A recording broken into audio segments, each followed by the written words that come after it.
तो आज का टॉपिक हमारा रहेगा गैमेटोजेनेसिस। हम जो है यूनिट 7 के टॉपिक रिप्रोडक्टिव सिस्टम जो है उसके सब टॉपिक्स को कवर कर रहे हैं। इससे पहले की वीडियो में हमने मेल और फीमेल जो रिप्रोडक्टिव सिस्टम है उसके वन लाइनर्स और एमसीक्यूज़ को पढ़ा था। ठीक है, तो आज की वीडियो में हम पढ़ेंगे कि गैमेटोजेनेसिस क्या होता है और इसके एमसीक्यूज़ करेंगे और एमसीक्यू के थ्रू कॉन्सेप्ट को समझने की कोशिश करेंगे। तो पहले तो हम सबसे पहले ये समझ लेते हैं कि गैमेटोजेनेसिस किसे कहते हैं।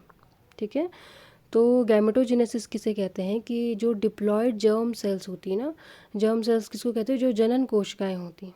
ठीक है, तो जो डिप्लॉयड जर्म सेल्स होती हैं जब वो मियोसिस और डिफ्रेंशिएशन करके हैप्लॉयड सेल बनाती हैं। ठीक है, जैसे कि टेस्टिस में जब स्पर्म का फॉर्मेशन होता है तो उसको स्पर्मेटोजेनेसिस कहते हैं, और ओवरीज में जब एग का फॉर्मेशन होता है तो उसको oogenesis कहते हैं। ठीक है, और जो स्पर्म का फॉर्मेशन होता है उसके लिए जो डिप्लॉयड जर्म सेल्स होती हैं वो कौन होती है, स्पर्मेटोगोनिया सेल्स। ठीक है, और जो एग के लिए जो एग फॉर्मेशन जो कि हैप्लॉयड होता है वो जिससे जो जर्म सेल जो इसको प्रोड्यूस करती है वो oogoनियम सेल होती है जो कि डिप्लॉयड होती है। ठीक है, तो गैमेटोजेनेसिस की डेफिनेशन आपको समझ आ गई कि जो डिप्लॉयड जर्म सेल्स होती हैं उनसे जब हैप्लॉयड सेल्स बनती हैं तो उनको हम क्या कहते हैं, गैमेटोजेनेसिस। तो अब इसका पहला एमसीक्यू देखते हैं। क्वेश्चन है कि स्पर्मेटोजेनेसिस कहाँ होता है। तो अभी मैंने कहा कि जो स्पर्मेटोजेनेसिस की प्रोसेस होती है वो मेल्स के टेस्टिस में होती है, और टेस्टिस में भी कहाँ होती है, सेमिनिफेरस ट्यूब्यूल्स में। ये बात हमने पिछले वीडियो में भी कहा था कि सेमिनिफेरस ट्यूब्यूल्स जो होती है वहाँ पे स्पर्म का फॉर्मेशन होता है। नेक्स्ट क्वेश्चन है स्पर्मेटोजेनेसिस की जो शुरुआत होती है वो किस हार्मोन से होती है। ठीक है, तो इसका आंसर क्या आ जाएगा कि स्पर्मेटोजेनेसिस की जो शुरुआत होती है वो एफएसएच हार्मोन से होती है। ठीक है, एफएसएच हार्मोन का पूरा नाम क्या होता है, फॉलिकल स्टिमुलेटिंग हार्मोन। अब हम ये समझ लेते हैं कि कैसे एफएसएच जो होता है वो स्पर्मेटोजेनेसिस को इनिशिएट करता है या उससे शुरुआत होती है। तो हम ये समझते हैं कि एफएसएच जो हार्मोन होता है वो किस तरीके से स्पर्मेटोजेनेसिस को इनिशिएट करते हैं। ठीक है, तो देखिए पहले हमने पिछली वीडियो में हमने पढ़ा था कि जो एफएसएच हार्मोन होता है, जो फॉलिकल स्टिमुलेटिंग हार्मोन होता है, वो किस पे एक्ट करता है, सर्टोली सेल्स पे। क्योंकि एफएसएच में एस वर्ड आ रहा तो इस तरीके से हमने इसको याद किया था कि जो एफएसएच हार्मोन होता है वो सर्टोली सेल्स पे काम करता है। अब सर्टोली सेल्स कहाँ होती हैं, टेस्टिस में जो सेमिनिफेरस ट्यूब्यूल्स होती है उनके अंदर उनके वॉल पे प्रेजेंट होती है सर्टोली सेल्स। ठीक है, अब बात आती है सर्टोली सेल्स का काम क्या होता है। ये क्या करती हैं कि जो स्पर्म के जर्म सेल्स होती हैं उनको क्या करती है, नरिशमेंट प्रोवाइड करती है। ठीक है, ये तो इसका ओवरव्यू था। अब हम एक्चुअल चीज़ समझते हैं कि जो एफएसएच, पहले तो हमें ये समझिए कि जो एफएसएच हार्मोन होता है ये पिट्यूटरी ग्लैंड के एंटीरियर पिट्यूटरी से सिक्रीट होता है। ठीक है, पिट्यूटरी ग्लैंड जो होती हैं उसके दो पार्ट होते हैं, एक एंटीरियर पिट्यूटरी, एक पोस्टीरियर पिट्यूटरी।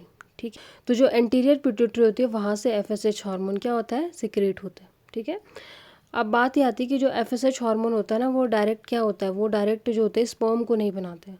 ठीक है, वो क्या करता है, टेस्टिस में सेमिनिफेरस ट्यूब्यूल्स के अंदर जो सर्टोली सेल्स होती हैं उनको क्या करता है, एक्साइट करता है।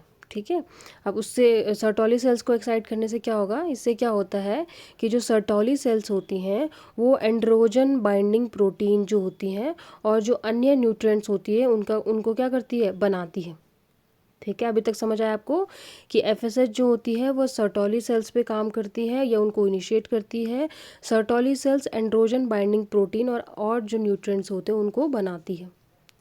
अब जो ये एंड्रोजन बाइंडिंग प्रोटीन होती है वो टेस्टोस्टेरोन को सेमिनिफेरस ट्यूब्यूल्स में हाई कंसंट्रेशन पर बनाए रखता है। ठीक है, ये एक चेन फॉर्म में, आप इसको समझिएगा, बाद में हम इसको कंक्लूड करके बताएंगे। ठीक है, जो एंड्रोजन बाइंडिंग प्रोटीन है जो कि किसने बनाया था, सर्टोली सेल्स ने। अब ये एंड्रोजन बाइंडिंग प्रोटीन जो होते हैं ये टेस्टोस्टेरोन को सेमिनिफेरस ट्यूब्यूल्स में हाई कंसंट्रेशन पर बनाए रखता है। ठीक है, अब इसके बाद क्या होता है कि जो एलएच हार्मोन होता है, जो ल्यूटिनाइजिंग हार्मोन होता है, ये लीडिंग सेल्स को क्या करती हैं, एक्साइट करती हैं और टेस्टोस्टेरोन बनवाती हैं। ठीक है, लीडिंग जो ल्यूटिनाइजिंग हार्मोन होता है वो लीडिंग सेल्स पर काम करती हैं और उनको एक्साइट करके टेस्टोस्टेरोन हार्मोन को बनवाती है। अब जो ये एफएसएच और टेस्टोस्टेरोन हार्मोन्स होते हैं, ये दोनों मिलकर जो जर्म सेल्स होती हैं, जिनको कि हम क्या कहते हैं, स्पर्मेटोगोनिया सेल्स, उनको क्या करती हैं, मियोसिस और मैच्योरेशन के लिए इंस्पायर करती है, जिससे कि क्या होता है, स्पर्मेटोजेनेसिस इनिशिएट होता है और कंटिन्यू होता है। तो इस तरीके से ये एक चेन फॉर्म में था कि किस तरीके से एफएसएच जो होता है वो इनिशिएट करता है स्पर्मेटोजेनेसिस को। ठीक है, फिर से हम इसको बोल देते हैं कि जो एफएसएच हार्मोन होता है वो क्या करता है, जो सर्टोली सेल्स होती हैं उनको क्या करता है, एक्साइट करता है। फिर जो सर्टोली सेल्स होता है ये एंड्रोजन बाइंडिंग प्रोटीन को बनाता है। अब ये एंड्रोजन बाइंडिंग प्रोटीन जो होता है वो टेस्टोस्टेरोन को सेमिनिफेरस ट्यूब्यूल्स में कंसंट्रेट फॉर्म में बनाए रखता है। अब ल्यूटिनाइजिंग हार्मोन जो होता है फिर क्या करता है, लीडिंग सेल्स को एक्साइट करता है, जिससे कि टेस्टोस्टेरोन बनता है। अब जो एफएसएच और टेस्टोस्टेरोन होता है ये दोनों मिलके जेम सेल्स को मियोसिस और मैच्योरेशन के लिए एक्साइट करते हैं, जिससे कि स्पर्मेटोजेनेसिस की शुरुआत होती है। ठीक है, नेक्स्ट क्वेश्चन हमारा है, लीडिंग सेल्स कौन सा हार्मोन सिक्रीट करता है। तो हमने बताया था कि जो लीडिंग सेल्स होती हैं वो टेस्टोस्टेरोन हार्मोन सिक्रीट करती हैं। ठीक है, लीडिंग सेल्स पे कौन काम करता है, ल्यूटिनाइजिंग हार्मोन। सर्टोली सेल्स पे कौन काम करता है, फॉलिकल स्टिमुलेटिंग हार्मोन। तो ये आप याद रखिएगा। नेक्स्ट क्वेश्चन है, सर्टोली सेल्स का मेन काम क्या होता है। तो सर्टोली सेल्स जो होती है उनको नर्स सेल भी कहते हैं। इनका मेन काम होता है जो स्पर्म्स होती है उनको न्यूट्रिशन देना। और इससे भी अच्छा आंसर इसका क्या होगा कि जो जर्म सेल्स होती है जैसे कि स्पर्मेटोगोनिया, स्पर्मेटिड, स्पर्मेटोजोआ, इनको वो क्या करती है, न्यूट्रिशन प्रोवाइड करती है। नेक्स्ट क्वेश्चन है, स्पर्मेटोगोनियम का क्रोमोसोम नंबर कितना होता है। तो जो स्पर्मेटोगोनिया या स्पर्मेटोगोनियम जिनको जर्म सेल हम कह रहे हैं, ये जो होती हैं डिप्लॉइड्स होती हैं, इनका जो क्रोमोसोम नंबर होता है वो 2n होता है। और जो स्पर्म होती हैं वो हैप्लॉइड होती है, n नंबर के क्रोमोसोम्स उसमें होते हैं। नेक्स्ट क्वेश्चन है, जो प्राइमरी स्पर्मेटोसाइट्स होते हैं वो कैसे होते हैं। ठीक है, तो जो प्राइमरी स्पर्मेटोसाइट्स होते हैं वो डिप्लॉइड होते हैं। देखिए जैसे कि आपको इमेज में शो हो रहा है कि किस तरीके से स्पर्मेटोजेनेसिस की प्रोसेस जो होती है वर्क करती है। तो इसमें जो प्राइमरी स्पर्मेटोसाइट्स होता है ना, वो और कुछ नहीं, जो स्पर्मेटोगोनियम होता है, जो जर्म सेल्स है उनकी ग्रोथ से ही बना हुआ एक स्ट्रक्चर होता है। स्पर्मेटोगोनियम जब ग्रोथ करती है ना, तो वो क्या बनाती है, प्राइमरी स्पर्मेटोसाइट्स। क्योंकि वो स्पर्मेटोगोनियम के ही ग्रोथ से बना है तो उनकी हैप्लॉइडी चेंज नहीं होती है। तो स्पर्मेटोगोनियम भी 2n था और प्राइमरी स्पर्मेटोसाइट भी 2n था।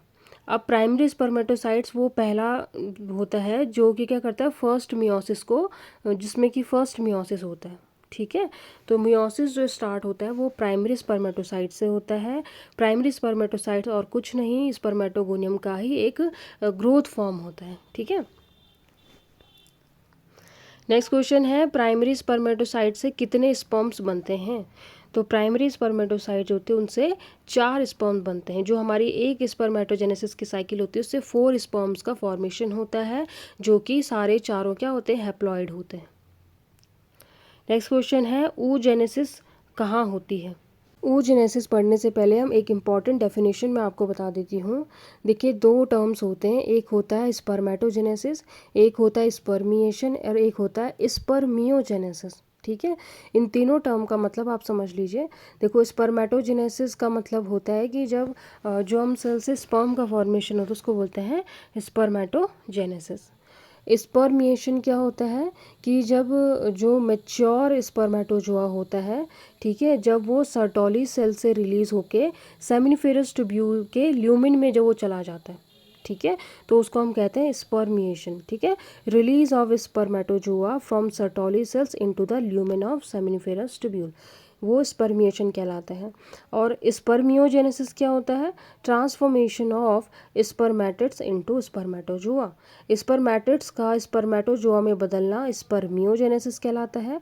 और स्पर्मिएशन क्या होता है कि मैच्योर स्पर्मेटोजोआ जो है उनका सर्टोली सेल से सेमिनिफेरस ट्यूब्यूल्स के ल्यूमेन में चला जाना, वो स्पर्मिएशन होता है। तो ये अब हम पढ़ेंगे oogenesis। oogenesis कहाँ होता है, तो ओवरी में ही oogenesis होता है। मतलब कि oogenesis मतलब कि जो जर्म सेल्स हमारी oogoनियम सेल थी उससे जब क्या होता है, एग का फॉर्मेशन होता है। तो ये सारी प्रोसेस हमारी ओवरी के ही अंदर होता है। ठीक है, नेक्स्ट क्वेश्चन है, oogenesis कब शुरू होता है। तो जो oogenesis की प्रोसेस होती है वो फीमेल की फीटल लाइफ से ही शुरू हो जाती है, जबकि जो स्पर्मेटोजेनेसिस की प्रोसेस होती है वो मेल में प्यूबर्टी में होती है। ठीक है। लेकिन oogenesis की जो प्रोसेस होती है वो फीमेल में फीटल लाइफ से ही शुरू हो जाती है। इसमें क्या होता है कि जो oogonia जो डिप्लॉयड सेल होती है वो क्या करती है, सबसे पहले तो वो बनाती है प्राइमरी oocyte, जो कि वो भी 2n होता है। अब इस प्राइमरी oocytes में क्या होता है, फिर प्रोफेज 1 जो होती है वो शुरू होती है। तो ये हम डिटेल से जो है आगे पढ़ेंगे जब हम पूरा चार्ट इसका पढ़ेंगे कि किस तरीके से स्पर्मेटोजेनेसिस और oogenesis होता है। नेक्स्ट क्वेश्चन है कि ह्यूमन फीमेल में ओव्यूलेशन के समय कौन सा सेल रिलीज होता है। ठीक है, तो ह्यूमन फीमेल में जब ओव्यूलेशन होता है जो 14th डे पे होता है, मेंस्ट्रुएशन साइकिल के 14th डे पे ओव्यूलेशन होता है। और हमने पिछली वीडियो में बताया था कि ओव्यूलेशन कौन करवाता है, जो मैच्योर फॉलिकल होता है ओवरी के अंदर, जिसको कि हम ग्राफियन फॉलिकल कहते हैं, वो क्या करता है, एग रिलीज जब करता है तो उसको हम ओव्यूलेशन कहते हैं। तो और ये जो एग रिलीज होता है तो वो कौन सा सेल रिलीज होता है, सेकेंडरी oocyte रिलीज होता है। ठीक है, तो जो एग ग्राफियन फॉलिकल से रिलीज होता है उसको हम प्रॉपर वे में बोलें तो वो एक सेकेंडरी oocyte सेल होती है। नेक्स्ट क्वेश्चन हमारा है, एक प्राइमरी oocyte से कितने फंक्शनल ओवा बनते हैं। तो जो एक प्राइमरी oocytes होती है उससे केवल एक फंक्शनल ओवा बनता है। ठीक है, तो ये चीज़ आपको ध्यान रखनी है। नेक्स्ट क्वेश्चन है, पोलर बॉडीज़ होती है, इनका मेन एम क्या होता है। ठीक है, तो पोलर बॉडीज़ जो कि हम देखते हैं कि oogenesis जो प्रोसेस होती है उसके दौरान जो फर्स्ट पोलर बॉडी या सेकंड पोलर बॉडी बनती है तो उनका मेन वर्क क्या होता है, इनका मेन काम होता है एक्स्ट्रा क्रोमोसोम्स को हटाना। अब ये क्या चीज़ होती है, हम पहले इसको समझ लेते हैं। तो जो पोलर बॉडीज़ होती हैं इनका मेन काम, जैसे कि हमने अभी पढ़ा, वो जो एक्स्ट्रा क्रोमोसोम्स होती हैं उनको अलग करने का उसका काम होता है। क्योंकि देखिए जब एक एम्ब्रियो का डेवलपमेंट होता है तो उस टाइम पे जो ओवम होता है उसमें साइटोप्लाज्म की जो मात्रा है ना उसकी ज़रूरत अधिक होती है। ठीक है, तो इस साइटोप्लाज्म की अधिकता अगर हमें ओवम में बनानी है तो इसका जो बेसिकली डिवीजन होता है वो अनइक्वल डिवीजन करना पड़ता है, ताकि साइटोप्लाज्म की मात्रा अधिकता भी रहे और हमें हैप्लॉइड सेल भी मिले। तो इस तरीके से जो पोलर बॉडीज़ होती है वो एक हेल्प करती है कि हैप्लॉइडी बनी रहे और साइटोप्लाज्म जो है उसकी कमी भी ना रहे। ठीक है, तो वन शॉर्ट फॉर्म में कहें तो पोलर बॉडीज़ क्या होती हैं, वो स्मॉल हैप्लॉइड सेल्स होती हैं जो कि फॉर्म्ड होती है oogenesis के दौरान, और वो हेल्प करती है एक्सेस क्रोमोसोम्स को डिस्कार्ड करने के लिए while conserving cytoplasm in the ovum. Next question हमारा है, स्पर्मियोजेनेसिस क्या होता है। तो अभी मैंने कहा स्पर्मियोजेनेसिस क्या होता है, स्पर्म का फॉर्मेशन फ्रॉम स्पर्मेटिड्स। स्पर्मेटिड से स्पर्म के फॉर्मेशन को हम स्पर्मियोजेनेसिस कहते हैं। जो स्पर्म होता है उनको स्पर्मेटोजोआ भी कहा जाता है। ठीक है, तो स्पर्मेटिड से स्पर्मेटोजोआ या स्पर्म बनने की प्रोसेस को हम स्पर्मियोजेनेसिस कहते हैं। नेक्स्ट क्वेश्चन है, एक्रोसोम किससे बनता है। तो एक्रोसोम जो होता है वो गोल्जी अपैरेटस से बनता है। पिछली वीडियो में भी हमने इसके बारे में बात करी थी कि जो एक्रोसोम होता है वो स्पर्म के हेड पे एक कैप लाइक स्ट्रक्चर होता है, जो कि ये क्या काम करता है, इसमें एक एंजाइम होता है जो कि जब फर्टिलाइजेशन होता है एग और स्पर्म का, तो एग की जो आउटर लेयर होती है ना उसको पेनिट्रेट करने के लिए एक हाइलिनोडेज करके एक एंजाइम होता है जो कि एक्रोसोम में ही पाया जाता है। ठीक है, और एक्रोसोम जो होता है वो गोल्जी अपैरेटस का ही फॉर्मेशन होता है। गोल्जी अपैरेटस जो होता है एक्रोसोम में कन्वर्ट हो जाता है। नेक्स्ट क्वेश्चन है, मियोसिस फर्स्ट में क्या घटना होती है या मियोसिस फर्स्ट में क्या होता है। तो इसका आंसर जाएगा कि मियोसिस फर्स्ट में क्रोमोसोम्स का जो नंबर होता है वो हाफ हो जाता है। ठीक है, और माइटोसिस में क्या होता है, क्रोमोसोम का नंबर सेम रहता है, और मियोसिस में क्या होता है, क्रोमोसोम्स का नंबर हाफ हो जाता है। दूसरी बात यह है कि मियोसिस सेकेंड और माइटोसिस दोनों सेम होते हैं, क्योंकि माइटोसिस में भी क्रोमोसोम्स का नंबर नहीं घटता है और मियोसिस सेकेंड में भी क्रोमोसोम्स का नंबर नहीं घटता है, सेम रहता है। लेकिन जो मियोसिस फर्स्ट होता है उसमें क्रोमोसोम्स का नंबर हाफ हो जाता है। ठीक है, लेकिन जनरली जब हम बोलते हैं तो हम कहते हैं कि मियोसिस में क्रोमोसोम नंबर हाफ हो जाता है और माइटोसिस में क्रोमोसोम नंबर सेम रहता है। ठीक है, यहाँ पे फिर वन लाइनर दिए हैं कि जो स्पर्मेटोजेनेसिस होता है वो मेल में प्यूबर्टी में स्टार्ट होता है, जबकि oogenesis जो होता है फीमेल की फीटल लाइफ से शुरू हो जाता है। जो वन प्राइमरी जो स्पर्मेटोसाइट्स होती हैं उससे 4 स्पर्म्स बनते हैं, और जो एक प्राइमरी oocytes होता है उससे एक ओवम बनता है और 3 पोलर बॉडीज़ बनती हैं। सेकेंडरी oocytes जो होता है वो ही जो होते हैं ओवुलेशन के दौरान क्या होता है, ओवुलेट होता है। एक्रोसोम जो होते हैं गोल्जी एपरेटस से डराइव्ड होता है। सर्टोली सेल्स को नर्व सेल कहते हैं। लीडिंग सेल्स जो होती हैं वो टेस्टोस्टेरोन सिक्रेशन में हेल्प करती हैं। और मियोसिस फर्स्ट जो होता है उसको हम रिडक्शनल डिवीजन भी कहते हैं। इंपॉर्टेंट है, आपसे एमसीक्यू में पूछा जाएगा कि रिडक्शनल डिवीजन का दूसरा नाम क्या है। या तो ऑप्शन में मियोसिस फर्स्ट रहेगा अगर बिल्कुल कैरेक्टराइज करके पूछा हो, अगर जनरली पूछा हो तो केवल मियोसिस ऑप्शन रहेगा, तो आपको उसको मार्क करना है। नेक्स्ट है स्पर्मियोजेनेसिस किसको कहते हैं, कि जब स्पर्मेटिड्स से स्पर्मेटोजोआ बनते हैं या स्पर्म बनते हैं उसको स्पर्मियोजेनेसिस कहा जाता है। तो ये थे हमारे आज के कुछ क्वेश्चंस। इसके बाद अब हम थोड़ा सा स्पर्मेटोजेनेसिस और ooजेनेसिस की एक थोड़ा थ्योरी पोर्शन को देख लेते हैं। अब हम पढ़ लेते हैं कि जो स्पर्मेटोजेनेसिस है वो क्या होती है। जैसे कि आपको इमेज में शो हो रहा है, देखिए जो स्पर्मेटोजेनेसिस होती है, जैसे कि हमने पहले कहा, वो एक प्रोसेस होती है जिसके थ्रू क्या होता है, जो डिप्लॉयड स्पर्मेटोगोनिया या फिर जो जर्म सेल्स होती हैं वो ट्रांसफॉर्म होती है किसमें, हैप्लॉयड स्पर्मेटोजोआ में। ठीक है, कहाँ होती है ये सारी process, seminiferous tubules of the testis. ठीक है, अब हम इसके फेजेस की बात करेंगे। देखिए सबसे पहले जैसे कि इमेज में शो हो रहा है कि जो स्पर्मेटोगोनिया सेल जो 2n सेल है वो सबसे पहले क्या करती है, माइटोसिस करती है, फिर ग्रोथ करती है और ग्रोथ करके बनाती है प्राइमरी स्पर्मेटोसाइट्स। ठीक है, फिर जो प्राइमरी स्पर्मेटोसाइट्स होता है वो क्या करता है, मियोसिस फर्स्ट में एंटर करता है। मियोसिस फर्स्ट में एंटर करता है तो प्राइमरी स्पर्मेटोसाइट से 2 सेकेंडरी स्पर्मेटोसाइट्स बनते हैं। ठीक है, ईच स्पर्मेटोसाइट जो होती है वो अंडरगो करती है मियोसिस सेकेंड। इसीलिए फिर जैसे ही मियोसिस सेकेंड किया उससे हमको क्या मिलते हैं, 4 स्पर्मेटिड्स मिलते हैं। तो इस तरीके से स्पर्मेटोजेनेसिस की प्रोसेस होती है। ठीक है, जैसे आपको इमेज में भी शो रहा है कि स्पर्मियोजेनेसिस क्या होता है, कि जब स्पर्मेटिड्स होते हैं वो मैच्योर स्पर्मेटोजोआ में ट्रांसफॉर्म होते हैं तो उसको स्पर्मियोजेनेसिस कहते हैं। ठीक है, स्पर्मिएशन क्या होता है कि जो मैच्योर स्पर्मेटोजोआ होता है जब वो सर्टोली सेल से रिलीज होती है, कहाँ पे, सेमिनिफेरस ट्यूब्यूल्स के ल्यूमेन में, तो वो उसको कहते हैं हम स्पर्मिएशन, स्पर्मिएशन कहा जाता था। ठीक है, अब हम बात करेंगे ooजेनेसिस प्रोसेस की। ठीक है, तो ooजेनेसिस प्रोसेस में क्या होता है, सबसे पहले जो हमारा स्टेम सेल होता है। ठीक है, तो जो स्टेम सेल होता है या जो जर्म सेल होता है जिसको हम प्रिमोर्डियल जर्म सेल्स कहते हैं, तो ये सबसे पहले क्या करता है, माइटोसिस करके क्या करता है, बहुत सारे ooगोनियम सेल बनाता है, ooगोनिया बनाता है जो कि डिप्लॉयड होते हैं। ठीक है, तो ये ooगोनियम फिर क्या करते हैं, वो इनलार्ज होते हैं और क्या बनाते हैं, प्राइमरी ooसाइट्स। क्या बनाते हैं, प्राइमरी ooसाइट्स। अब बर्थ से पहले क्या होता है कि जो फीमेल जो बर्थ होता है, ठीक है, तो बर्थ से पहले ही ये जो प्राइमरी ooसाइट्स होते हैं वो मियोसिस फर्स्ट क्या करते हैं, स्टार्ट करते हैं। और फिर ये क्या करते हैं, प्रोफेज फर्स्ट में क्या होती है, ये प्रोसेस अरेस्ट हो जाती है, मतलब रुक जाती है।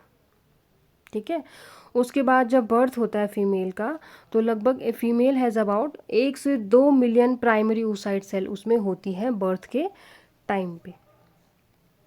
ठीक है, फिर उसके बाद जब प्यूबर्टी आती है तो जब हार्मोन्स का इन्फ्लुएंस होता है तो कुछ जो प्राइमरी ooसाइट्स होती हैं वो फिर क्या करती हैं, अब मियोसिस की प्रोसेस में एंटर करती हैं।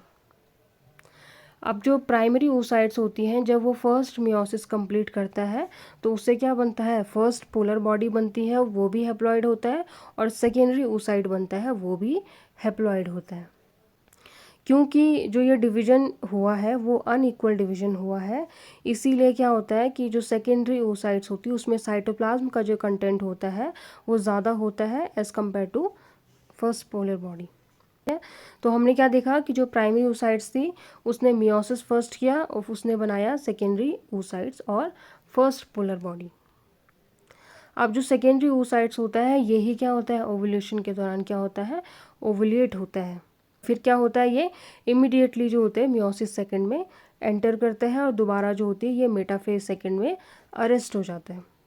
जो मियोसिस सेकंड जो होता है ना वो कब कंप्लीट होता है, जैसे स्पर्म एंटर करने के बाद फर्टिलाइजेशन हो जाता है, उसके बाद मियोसिस सेकंड क्या होता है, कंप्लीट होता है। अब एक मैच्योर ओवम जो होता है और जो सेकंड पोलर बॉडी जो होती है वो बनती है। ठीक है। तो सेकेंडरी oocytes ने क्या किया था, मियोसिस सेकेंड किया था, जिससे कि क्या बना, ओवम बना और सेकेंडरी पोलर बॉडी बनी। तो यहाँ पे समझने वाली बात इंपॉर्टेंट ये होती है कि फीमेल्स में जो ओवुलेशन के दौरान जो ओवुलेट करता है वो क्या होता है, सेकेंडरी oocyte होता है और वो मियोसिस फर्स्ट से बना होता है। लेकिन मियोसिस सेकंड कब कंप्लीट होता है, जब फर्टिलाइजेशन के लिए स्पर्म एंटर करता है, उस टाइम पे मियोसिस सेकंड जो होती है सेकेंडरी स्पर्मेटोसाइट्स में स्टार्ट होती है। तब जाके वो क्या करता है, एक अब खुद को एक मेच्योर स्पर्म बनाता है जो एन है। ठीक है। तो ओवम क्या होता है, ओवम एक्चुअली में is the product of meiosis second, जबकि जो सेकेंडरी oocyte जो कि ओवुलेशन के दौरान रिलीज हुआ वो किस चीज़ का प्रोडक्ट होता है, मियोसिस फर्स्ट का। तो ये चीज़ आपको ध्यान रखनी है और ये चीज़ क्वेश्चन में ट्रिक करके भी पूछा जा सकता है। ठीक है। तो आई होप आपको आज हमने जो स्पर्मेटोजेनेसिस और oogenesis के बारे में पढ़ा वो आपको समझ आया होगा।